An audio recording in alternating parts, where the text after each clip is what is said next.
Today we're going to just focus on the basic 8, and then next week, maybe a little on Friday, we're going to focus on the sum and difference. On Friday, I guess I'll tell you, it was supposed to be a pop quiz, but on Friday you're going to have a little mini quiz over this. So hopefully you're taking this serious and you're paying attention. So today our goal is to get through these notes, start on the classwork. What we don't finish as classwork, you're going to have as homework, and then tomorrow it's going to be all day in class practice, okay? And what you don't finish in class as for practice, then what's left over will be homework. But hopefully if you're working in class, then you should be able to finish your all day classwork, okay? So trig identities. On your notes that you should have self-taught yourself, you should have made sure you've written these 8 trig identities. If you did not even get as far as writing these 8 trig identities from the self-taught lesson, then that means you did not try to teach yourself the lesson. So if these notes are not on page 9 of your notebook, then you really didn't attempt to do this. And that's probably why you struggled when you tried to do the self-assigned homework. Okay? So, first thing first is these are called your reciprocal identities. So you had your reciprocal identities that you wrote down. Then you had your ratio identities. Sometimes they're called quotient identities, but a ratio is a quotient. And then the last one would have been your Pythagorean identities. Okay, these are things that you should have written on page 9 and filled out some examples of how to use them. Okay. With reciprocal identities, in your notes you may have used theta instead of x. I use x because when you're typing into Word documents, it's easier just to use x for your unknown angle, because if you use theta, you have to go and insert symbol every time you want to use theta. So it's just easier for me to use x. So x and theta are interchangeable with the identities. Make sense? All right. Now, one thing that I want you to take away with the reciprocal identity is that, think about mathematically. If I have the number 3, what is its reciprocal? 1 over 3. If I was to take 3 and times it to its reciprocal, what would that give me? 1. The same concept exists with trig reciprocals. If I was to take cosine and I would times it to sine, cosecant, I'm sorry. If I was to take cosecant and times it to sine, it's going to also equal 1. Because I'm taking the value and I'm times it to its reciprocal. And what am I going to end up with? 1. Same thing with secant. Secant would be secant times cosine, and therefore it would equal 1. Same thing with cotangent. It would equal 1. Okay? Cool? Are we alright? Alright, so from all you need to know is are these 3 identities, and with these 3 identities it leads to these identities. Next step was into the tangent. Tangent x equals sine x over cosine x. And cotangent x equals cosine x over sine x. Again, these are called your ratio identities. Okay? Because of these ratio identities, I can take these as being true and I can manipulate them. So for example, if I had secant and cosecant, could I plug those in and change this around in order to find out what tangent would be? Yep. I could, because I know that for tangent, sine x is the same thing as saying what?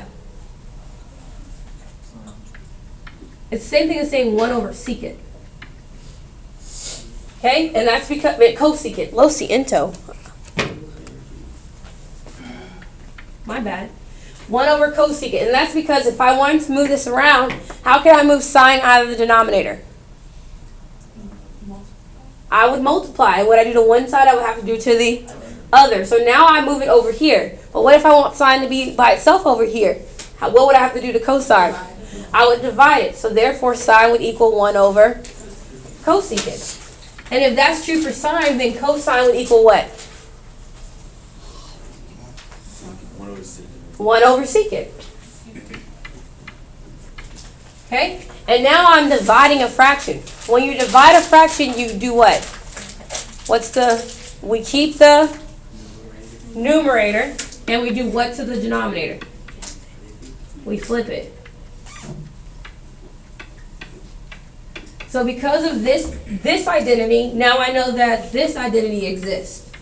I know that secant theta over cosecant theta also equals tan of x. And if I know this, then that means for the reciprocal it would be what? Cosecant theta over secant theta. All of these identities are interchangeable, and they can be manipulated to create new identities. These are like the parent identities.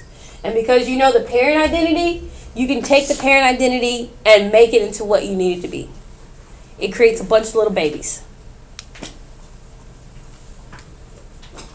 All right, and then last but not least are our Pythagorean identities, which we're going to go more into in our notes today. The Pythagorean identities are based on the unit circle and the Pythagorean theorem. Okay, so on the unit circle, think about we had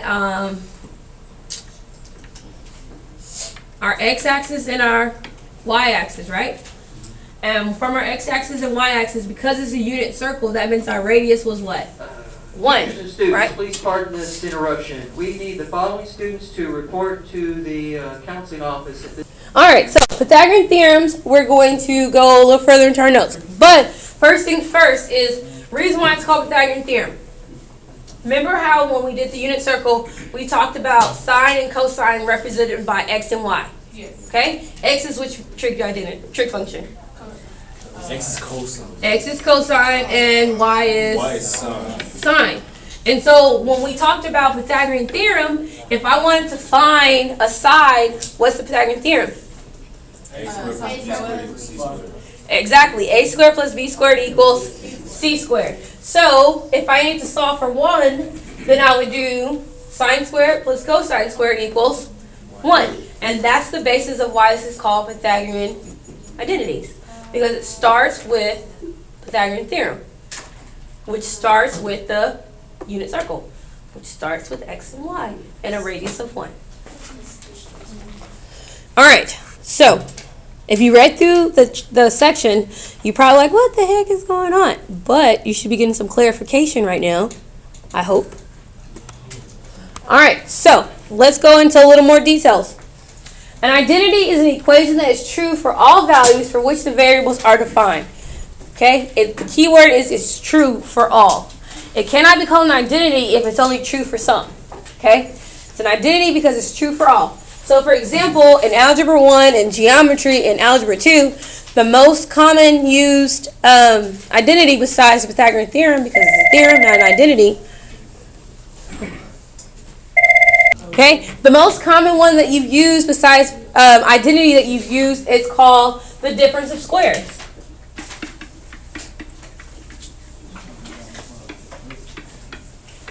Okay, the difference of squares identity is saying that if I have two values and both of them are squares, or I can find the square root of both of those values, that means that these two values can be factored into a plus b times a minus b. So for example, if I had x squared minus 25, it can be broken into what?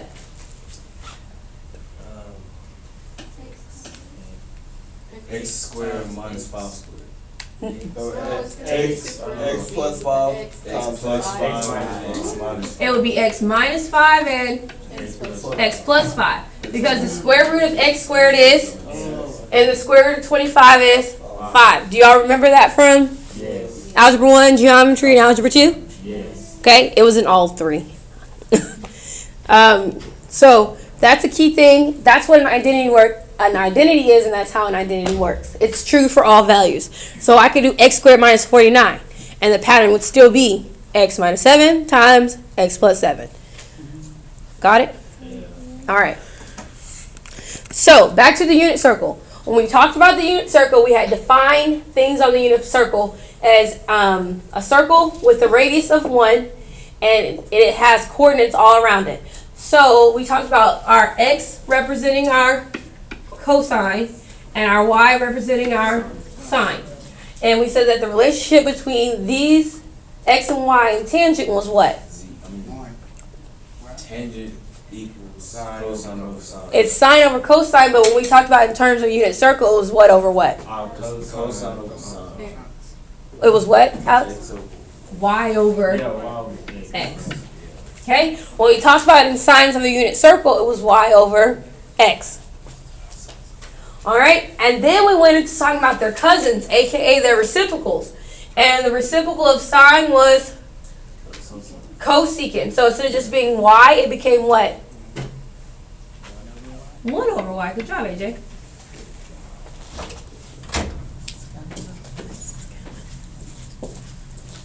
Okay? And then cosine became, its cousin reciprocal was 1 over x, aka secant, it equals 1 over x. And then tangent was x over y. Okay, because remember, reciprocal means that we're basically taking the fraction and we are flipping it. Okay? So, I don't know how far you guys got in Algebra 2. I'm not sure if y'all got to the beginning of conics or not. But the equation of a circle is x minus h squared plus y minus k squared equals the radius squared. I think if you were in honors and you had to take the EOC, you probably did a crash course of conics right before the test. Oh, yeah. But you did not do a full-on conics lesson. Well, h and k are the center of your circle. And if we have a unit circle, our center of our circle is at what point? 0, 0. So our h and our k are 0, 0. And because our h and our k are 0, 0, that means all we're left with is x squared plus y squared equals the radius squared.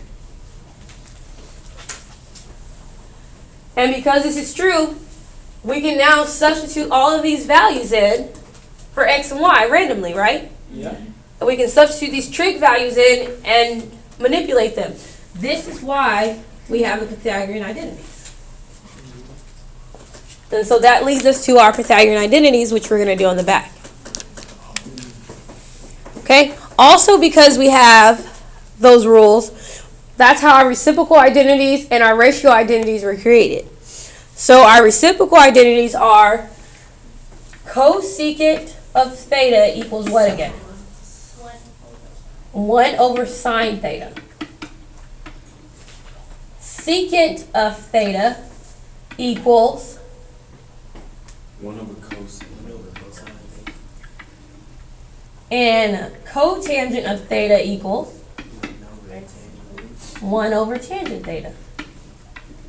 Okay? These are the parents of our reciprocal identities. Because we know these parents, that means that we can create these kids, quote unquote, kids, which would be sine theta equals 1 over cosecant theta. And cosine theta equals 1 over secant theta. And tangent theta equals 1 over cotangent theta. The papers are over there, girl. I got on this one. Wait, your phone is not good. What? So you don't have any progress reports. Oh. Oh. I'm sorry if I'm moving too fast. I'll pause to eat a cracker. Cheese?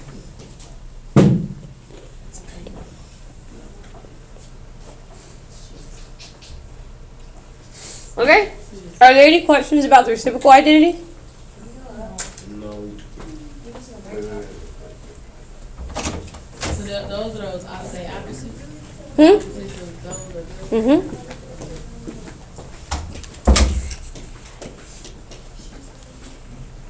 For the people who came in, if you could stay after class to write the notes down, then I'll write you a pass to your next class. All right, so ratio identities. Ratio, again, is another way of saying a quotient. And quotient means you are doing what? Thank you, AJ. You are dividing. Quotient means you're dividing. So that's where we get our tan theta equals, okay? Well, if tan theta equals x, y over x, so when I write it as a trig identity, it's going to become what? Good job, Haley. Sine theta over cosine theta. And because I can write tan theta as this, that means I can write cotangent theta as what? Cosine theta over secant theta. Cosine theta over sine theta. Because they are reciprocals of each other. So if this is tangent, sine over cosine, then cotangent has to be cosine over sine. And those are your ratio identities.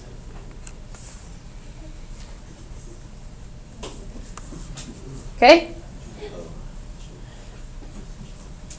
And again, your ratio identities, you can manipulate them to fit information that you need. So if I needed to know that sine theta, what could sine theta be in this situation?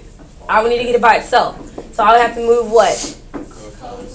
Cosine. If I'm dividing it, when I move it, I'm going to have to multiply. So from this problem, this is just an example. You don't have to write it down.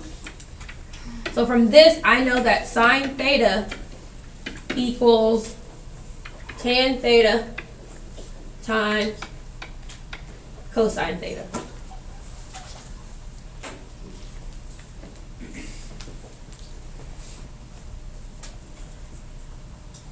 And if I need to prove that this was true, I can manipulate this to say, okay, well, tan theta can be written as sine theta over cosine theta.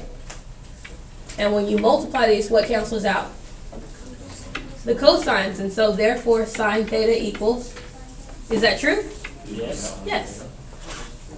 That's why identities work. Identities work because it's going to come down to proving that it is true.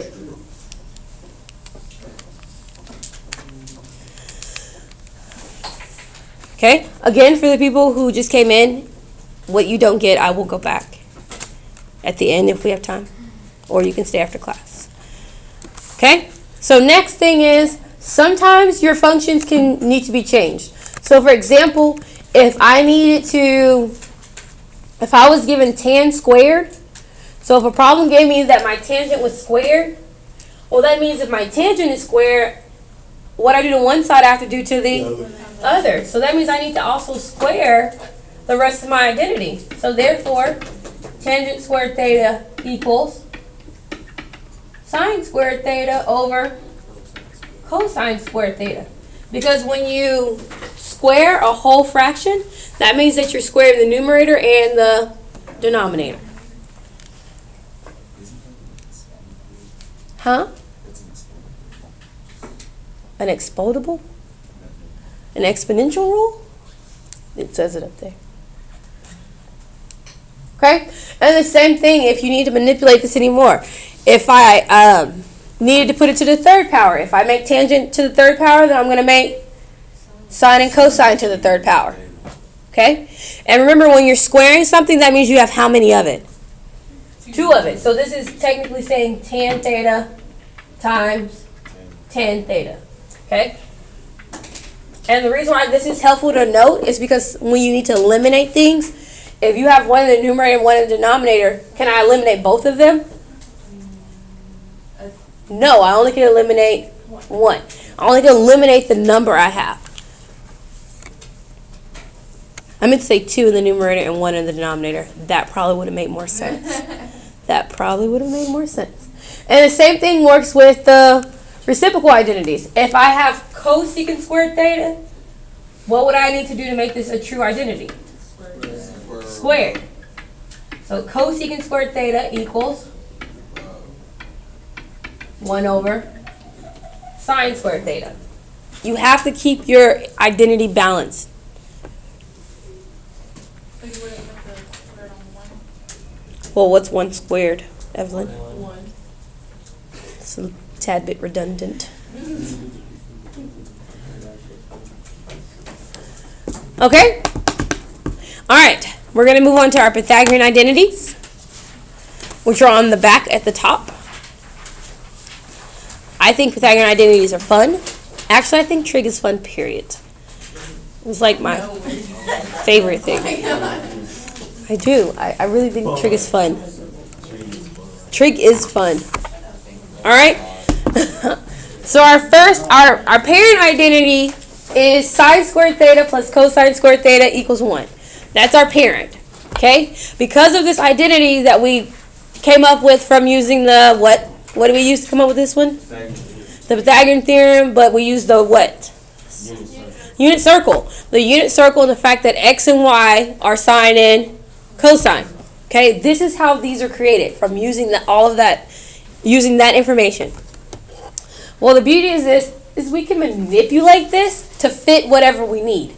So if I had a problem and it wanted to know just cosine squared theta, if I just wanted to know what cosine squared theta equaled, what would I have to move in order to make this true? You have to subtract. I would have to subtract the sine. So therefore, cosine squared theta equals 1 minus sine squared theta. What if the problem just wanted to know sine squared theta? It's the same thing. It would be 1 minus cosine squared theta. I would subtract 1 minus cosine squared theta. So I can algebraically move things, right? If it's positive, when I move it, it's going to become a negative. If it's negative, when I move it, it's going to become a positive. Okay? What if I wanted to know what negative 1 was? Negative 1? Negative 1.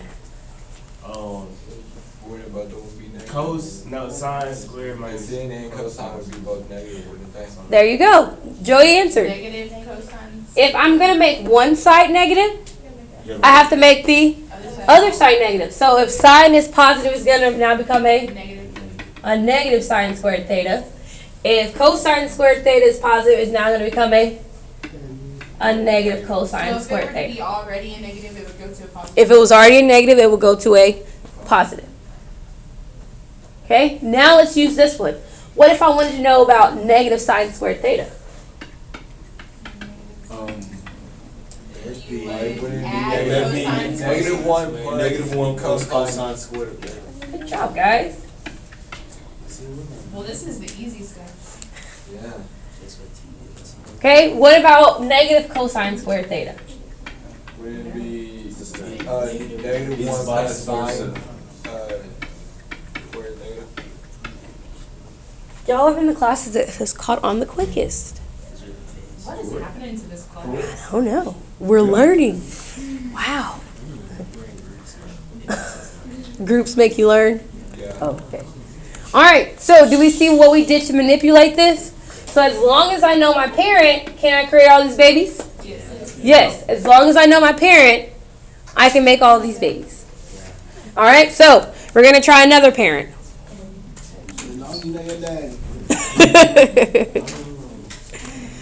All right, so this is my next parent. 1 plus tangent squared theta equals secant squared theta. Well, what if I wanted to know what tan squared theta was? Huh? Good job.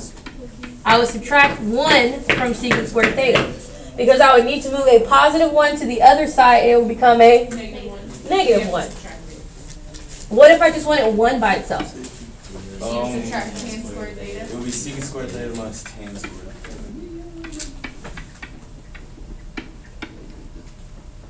Good job. Okay, what if I wanted a negative secant squared theta? It would be negative 1 plus tan theta. No, negative theta. Negative theta. I said theta tan. Okay, because if I make this side negative, what do I have to do to this side? I have to also make it negative. So it's a positive 1, so it's going to become a negative 1. It's a positive tan, so it's going to become a negative tan. Okay, from this position, what if I wanted negative tan squared theta by itself? It would be Negative secant Negative squared 1 minus secant 1. squared theta. yeah, 1. So wait, why is it not negative 1? If I have a positive number that I can lead with, mathematically, it's grammatically correct to do it. So I can lead with a positive 1, right? The same thing as saying a negative plus a positive 1. These are equivalent statements. If I wrote negative secant squared theta plus 1. Is that not the same thing? Is my 1 still No, positive? I was asking why the one was negative, not why it came first. Oh, I didn't make a negative 1. I mean, why it was positive.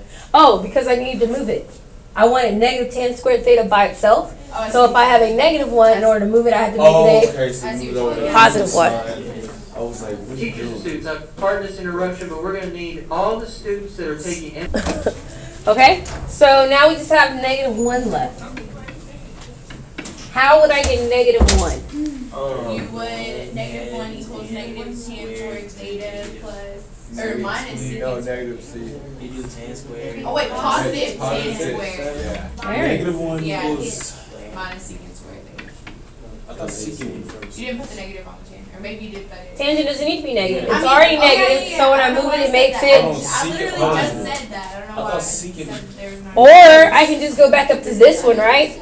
If I make 1 negative, then everything else is going to change. Since this is a positive secant, it becomes a. Negative. Negative. Since this is a negative tan, it's going to become a positive tan. Minus.